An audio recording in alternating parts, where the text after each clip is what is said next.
Jonah of the Jove Run by Ray Bradbury. Performed by Paul Lawley-Jones. Nibley stood in the changing shadows and sounds of Marsport, watching the great supply ship Terror being entered and left by a number of officials and mechanics. Something had happened. Something was wrong. There were a lot of hard faces and not much talk. There was a bit of swearing, and everybody looked up at the night sky of Mars, waiting. But nobody came to Nibley for his opinion or his help. He stood there, a very old man, with a slack-gummed face and eyes like the little bubbly stalks of crayfish looking up at you from a clear creek. He stood there, fully neglected. He stood there and talked to himself. "They don't want me or need me," he said. "Machines are better nowadays. Why should they want an old man like me with a taste for Martian liquor? They shouldn't. A machine isn't old and foolish and doesn't get drunk." Way out over the Dead Sea bottoms, Nibley sensed something moving. Part of himself was suddenly awake and sensitive. His small, sharp eyes moved in his withered face. Something inside of his small skull reacted, and he shivered. He knew. He knew that what these men were watching and waiting for would never come. Nibley edged up to one of the astrogators from the Terror. He touched him on the shoulder. "Say," he said. "I'm busy," said the astrogator. "I know," said Nibley, "but if you're waiting for that small repair rocket to come through with the extra auxiliary asteroid computator on it, you're wasting your time." "Like hell," said the astrogator, glaring at the old man. "That repair rocket's got to come through, and quick. We need it. It'll get here." "No, it won't," said Nibley sadly, and he shook his head and closed his eyes. "It just crashed a second ago out on the Dead Sea bottom. I felt it crash. I sensed it going down. It'll never come through." "Go away, old man," said the astrogator. "I don't want to hear that kind of talk. It'll come through. Sure, it has to come through." The astrogator turned away and looked at the sky, smoking a cigarette. "I know it as a fact," said Nibley. But the young astrogator wouldn't listen. He didn't want to hear the truth. The truth was not a pleasant thing. Nibley went on, to himself. "I know it for a fact, just like I was always able to know the course of meteors with my mind, or the orbits or parabolas of asteroids. I tell you." The men stood around waiting and smoking. They didn't know yet about the crash out there. Nibley felt a great sorrow rise in himself for them. That ship meant a great deal to them, and now it had crashed. Perhaps their lives had crashed with it. A loud speaker on the outer area of the landing tarmac opened out with a voice. "Attention, crew of the Terror. The repair ship just radioed in a report that it has been fired upon from somewhere over the Dead Seas.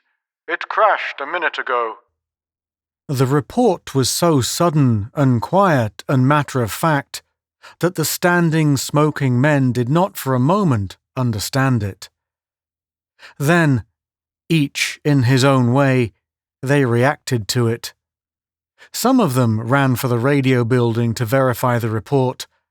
Others sat down and put their hands over their faces.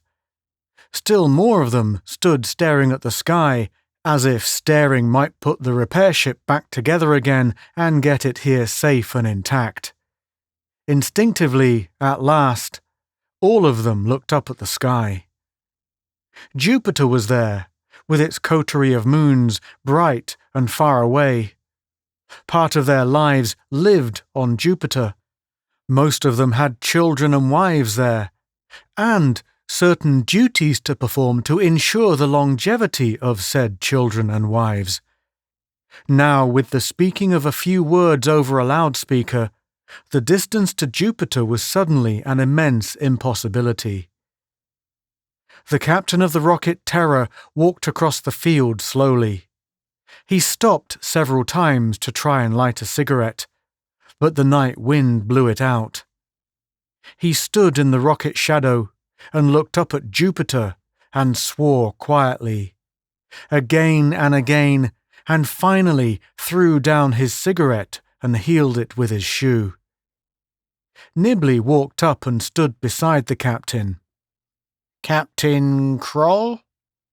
Kroll turned. Oh, hello, Grandpa. Tough luck. Yeah, I guess that's what you'd call it. Tough luck. You're going to take off anyway, Captain? Sure, said Kroll quietly, looking at the sky. Sure. How's the protective computator on board your ship? Not so hot. Bad, in fact. It might conk out before we get halfway through the asteroids. That's not good, said Nibley. It's lousy. I feel sick. I need a drink. I wish I was dead. I wish we'd never started this damned business of being damned pioneers. My family's up there. He jerked his hand halfway to Jupiter violently. He settled down and tried to light another cigarette. No go. He threw it down after the other. Can't get through the asteroids without an asteroid computator to protect you without that old radar setup, Captain, said Nibley, blinking wetly. He shuffled his small feet around in the red dust. We had an auxiliary computator on that repair ship coming from Earth, said Kroll, standing there, and it had to crash. The Martians shoot it down, you think? Sure. They don't like us going up to Jupiter. They got claims there too. They'd like to see our colony die out. Best way to kill a colony is to starve the colony. Starve the people. That means my family and lots of families. Then when you starve out the families, the Martians can step in and take over, damn their filthy souls. Kroll fell silent. Nibley shifted around. He walked around in front of Kroll so Kroll would see him. Captain? Kroll didn't even look at him. Nibley said, Maybe I can help. You? You heard about me, Captain. You heard about me. What about you? You can't wait a month for another auxiliary computator to come through from Earth. You got to push off tonight to Jupiter to get to your family in the colony and all that, Captain, sure. Nibley was hasty. He sort of fidgeted around, his voice high and excited. And if your only computator conks out in the middle of the asteroids, well, you know what that means. Bang! No more ship. No more you. No more colony on Jupiter. Now, you know about me, my ability. You know. You heard. Kroll was cool and quiet and far away. I heard about you, old man. I heard lots. They say you got a funny brain and do things machines can't do. I don't know. I don't like the idea. But you got to like the idea, Captain. I'm the only one can help you now. I don't trust you. I heard about your drinking that time and wrecking that ship. I remember that. But I'm not drinking now. See? Smell my breath. Go ahead. You see? Kroll stood there. He looked at the ship, and he looked at the sky, and then at Nibley. Finally, he sighed. Old man, I'm leaving right now. I might just as well take you along as leave you. You might do some good. What can I lose? Not a damn thing, Captain, and you won't be sorry, cried Nibley. Step lively, then. They went to the rocket, Kroll running, Nibley hobbling along after. Trembling excitedly, Nibley stumbled into the rocket. Everything had a hot mist over it. First time on a rocket in 10 years, by God. Good. Good to be aboard again. He smelled it. It smelled fine. It felt fine. Oh, it was very fine indeed. First time since that trouble he got into off the planet Venus. He brushed that thought away. That was over and past. He followed Kroll up through the ship to a small room in the prow. Men ran up and down the rungs. Men who had families out there on Jupiter and were willing to go through the asteroids with a faulty radar setup to reach those families and bring them the necessary cargo of machinery and food they needed to go on. Out of a warm mist, old Nibley heard himself being introduced to a third man in the small room. Douglas, this is Nibley, our auxiliary computating machine. A poor time for joking, Captain. It's no joke, cried Nibley. Here I am. Douglas eyed Nibley with a very cold and exact eye. No, he said. No, I can't use him. I'm competent mechanic. And I'm captain, said Kroll. Douglas looked at Kroll. We'll shove through to Jupiter with just our leaky set of radar computators. That's the way it'll have to be. If we're wrecked halfway, well, we're wrecked. But I'll be damned if I go along with a decrepit son of a witch doctor. Nibley's eyes watered. He sucked in on himself. There was a pain round his heart, and he was suddenly chilled. Kroll started to speak, but a gong rattled and banged and a voice shouted, Stations! Gunners up! Hammocks! Take off! Take off! Stay here, Kroll snapped it at the old man. He leaped away and down the rungs of the ladder, leaving Nibley alone in the broad shadow of the bitter-eyed Douglas. Douglas looked him up and down in surly contempt. So, you know arcs, parabolas and orbits as good as my machines, do you? Nibley nodded, angry now that Kroll was gone. Machines, shrilled Nibley, can't do everything. They ain't got no intuition, can't understand sabotage and hatreds and arguments. Or people. Machines are too damn slow. Douglas lidded his eyes. You're faster? I'm faster, said Nibley. Douglas flicked his cigarette toward a wall disposal slot. Predict that orbit. Nibley's eyes jerked. Gonna miss it. The cigarette lay smouldering on the deck. Douglas scowled at the cigarette. Nibley made a wheezy laughter. He minced to his shock hammock, zipped into it. Not bad, eh? The ship rumbled. Angrily, Douglas snatched up the cigarette, carried it to his own hammock, rolled in, zipped the zipper, then, deliberately, he flicked the cigarette once more. It flew. Another miss, predicted Nibley. Douglas was still glaring at the flawed cigarette when the rocket burst gravity and shot up into space toward the asteroids. Mars dwindled into the sun. Asteroids swept silently down the star tracks, all metal, all invisible, shifting and shifting to harry the rocket. Nibley sprawled by the great thick visiport, feeling the computators giving him competition under the floor in the level below, predicting meteors and correcting the Terra's course accordingly. Douglas stood behind Nibley, stiff and quiet. Since he was competent mechanic, Nibley was his charge. He was to protect Nibley from harm. Kroll had said so. Douglas didn't like it at all. Nibley was feeling fine. It was like the old days. It was good. He laughed. He waved at nothing outside the port. "Hi there," he called. "Meteor," he explained in an aside to Douglas.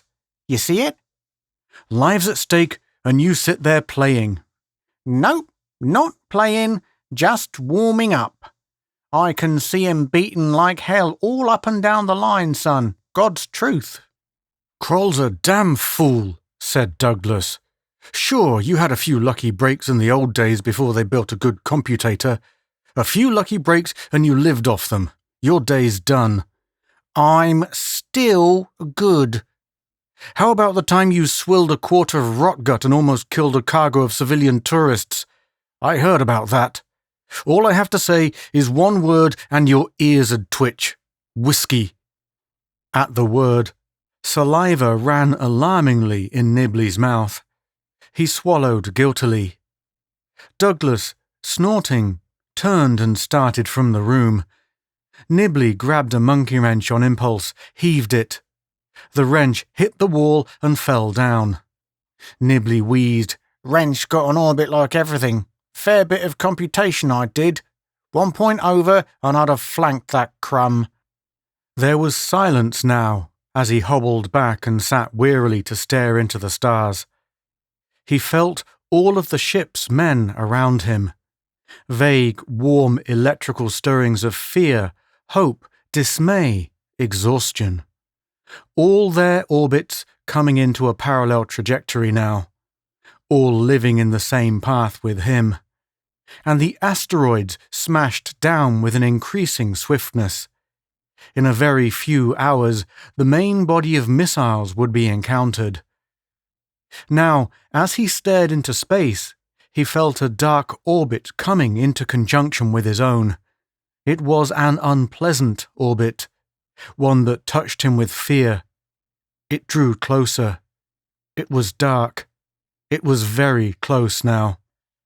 A moment later, a tall man in a black uniform climbed the rungs from below and stood looking at Nibley. "I'm Bruno," he said. He was a nervous fellow and kept looking around, at the walls, at the deck, at Nibley. "I'm food specialist on board. How come you're up here? Come down to mess later.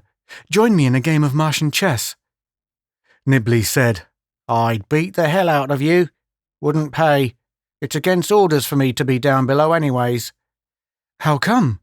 "Never you mind. Got things to do up here. I notice things. I'm charting a special course in a special way. Even Captain Kroll don't know every reason why I'm making this trip. Got my own personal reasons. I see 'em coming and going, and I got their orbits picked neat and dandy. Meteors, planets, and men. Why, let me tell you..." Bruno tensed somewhat forward. His face was a little too interested. Nibley didn't like the feel of the man. He was off trajectory. He smelled funny. He felt funny. Nibley shut up. "Nice day," he said. "Go ahead," said Bruno. "You were saying?" Douglas stepped up the rungs. Bruno cut it short, saluted Douglas, and left. Douglas watched him go, coldly. What did Bruno want? He asked of the old man. "Captain's orders. You're to see nobody." Nibley's wrinkles made a smile. "Watch that guy, Bruno. I got his orbit fixed all round and arced. I see him going now, and I see him reaching aphelion, and I see him coming back." Douglas pulled his lip. "You think Bruno might be working for the Martian industrial clique? If I thought he had anything to do with stopping us from getting to the Jovian colony..." "He'll be back," said Nibley, "just before we reach the heavy asteroid belt. Wait and see." The ship swerved. The computators had just dodged a meteor. Douglas smiled. That griped Nibley. The machines were stealing his feathers. Nibley paused and closed his eyes.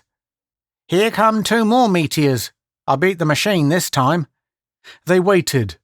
The ship swerved Twice. Damn it, said Douglas.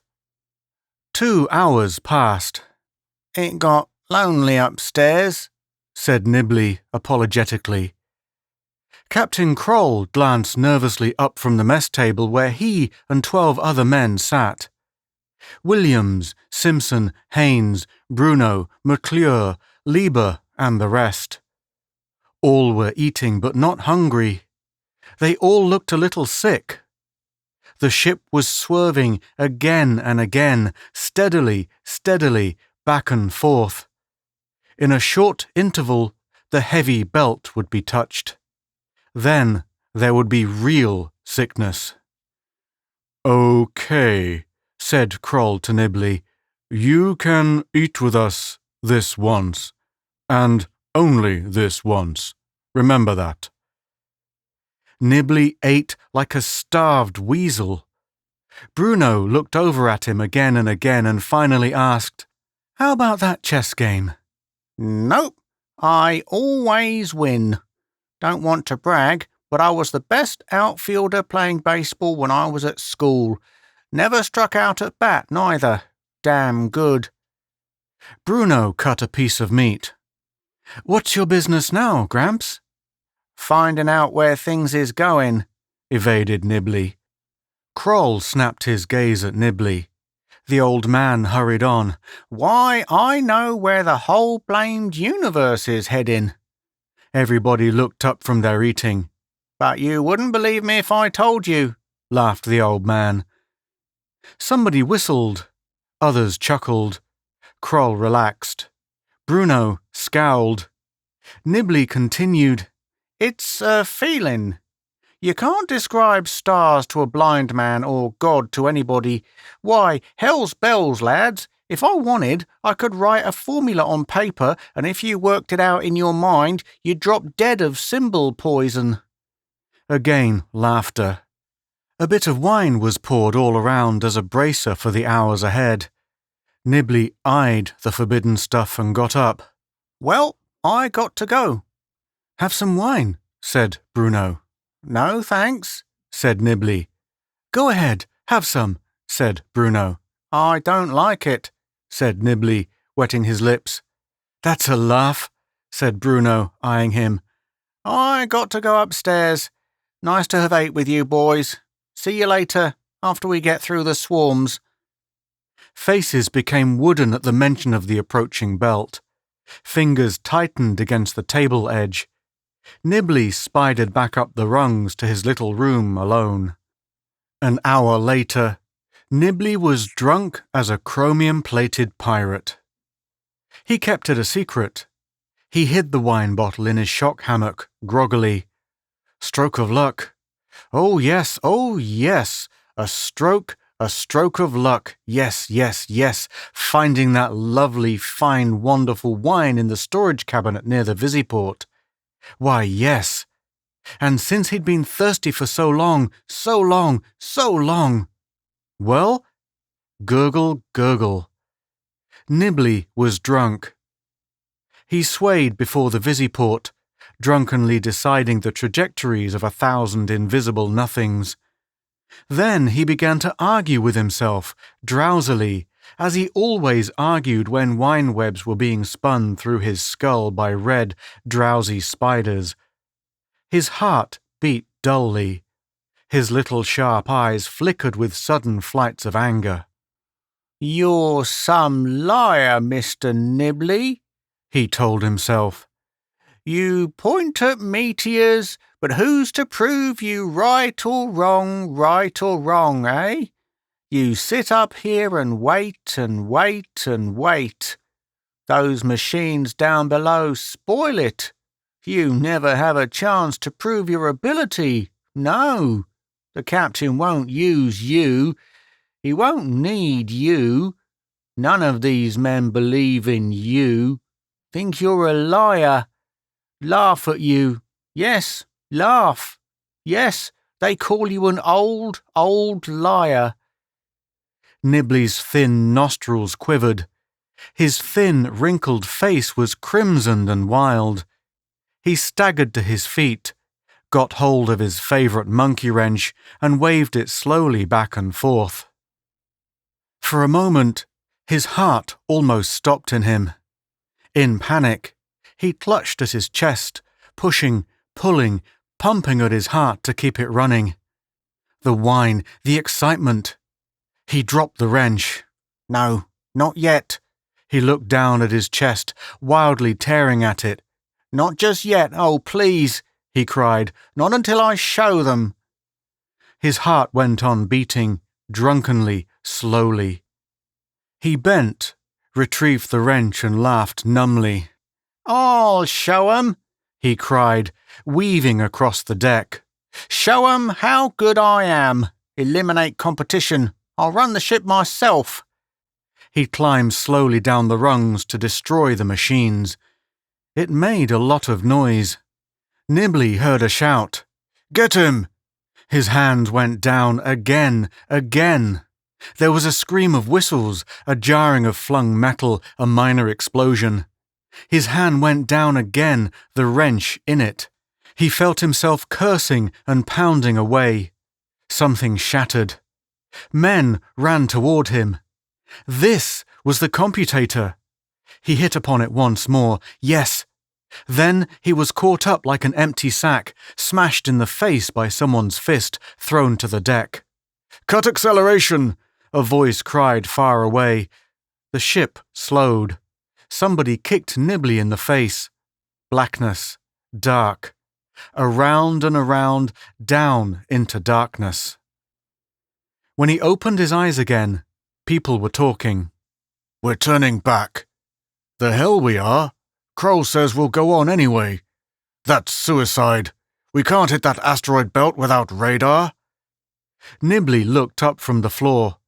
Kroll was there, over him, looking down at the old man.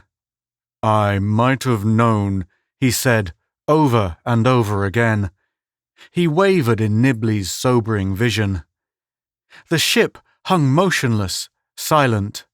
Through the ports, Nibley saw they were based on the sunward side of a large planetoid, waiting, shielded from most of the asteroid particles. I'm sorry, said Nibley. He's sorry, Kroll swore. The very man we bring along as relief computator sabotages our machine. Hell. Bruno was in the room. Nibley saw Bruno's eyes dilate at Kroll's exclamation. Bruno knew now. Nibley tried to get up. We'll get through the swarm anyway. I'll take you through. That's why I broke that blasted contraption. I don't like competition. I can clear a path through them asteroids big enough to lug Luna through on track 5. Who gave you the wine? I found it. I just found it, that's all. The crew hated him with their eyes. He felt their hatred like so many meteors coming in and striking at him. They hated his shriveled, wrinkled old man guts. They stood around and waited for Kroll to let them kick him apart with their boots. Kroll walked around the old man in a circle.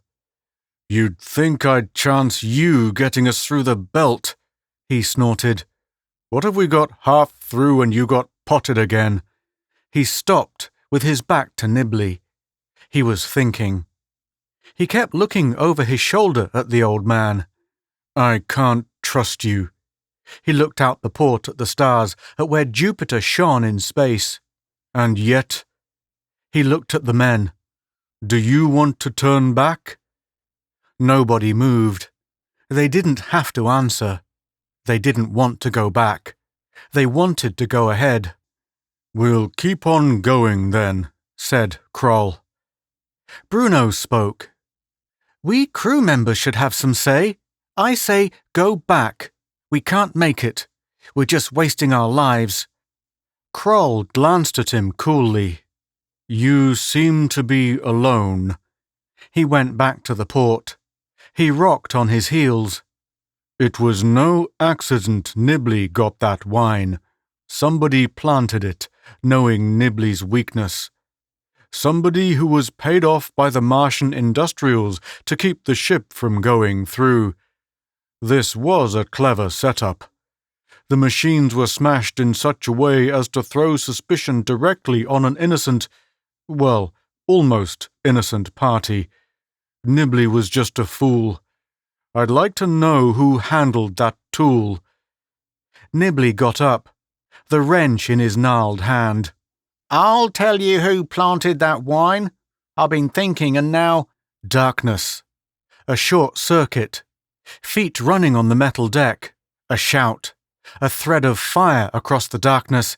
Then a whistling as something flew. Hit. Someone grunted. The lights came on again. Nibley was at the light control. On the floor, gun in hand, eyes beginning to numb, lay Bruno. He lifted the gun, fired it. The bullet hit Nibley in the stomach. Nibley grabbed at the pain.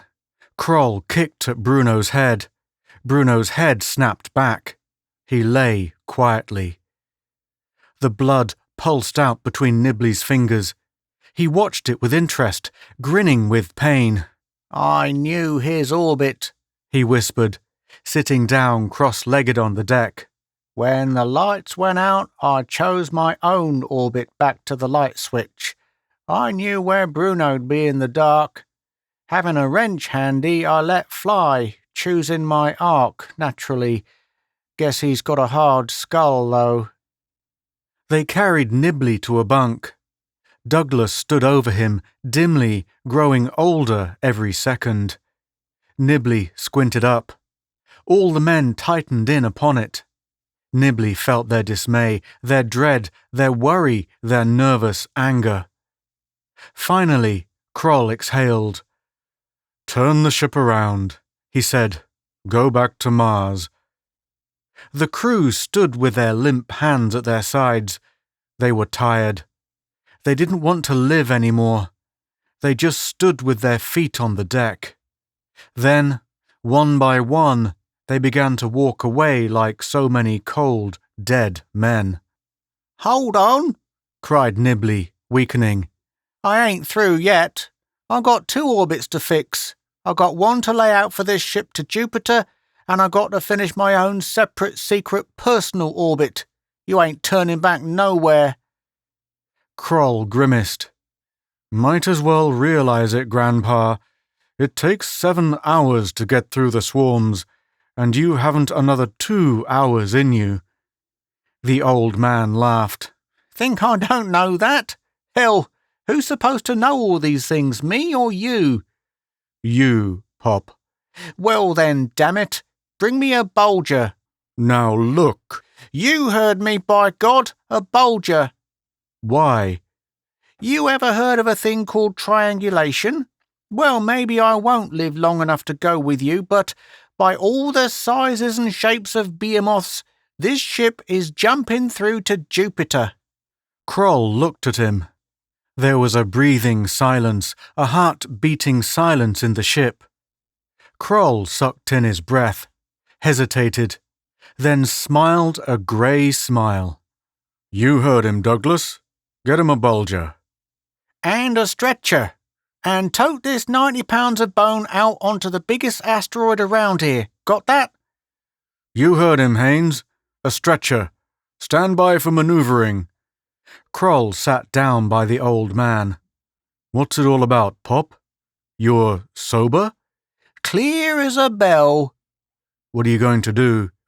"Redeem myself of my sins, by George. Now get your ugly face away so I can think, and tell them bucks to hurry." Kroll bellowed and men rushed. They brought a spacesuit, inserted the 90 pounds of shrill and wheeze and weakness into it. The doctor had finished with his probings and fixings, buckled, zipped, and welded him into it.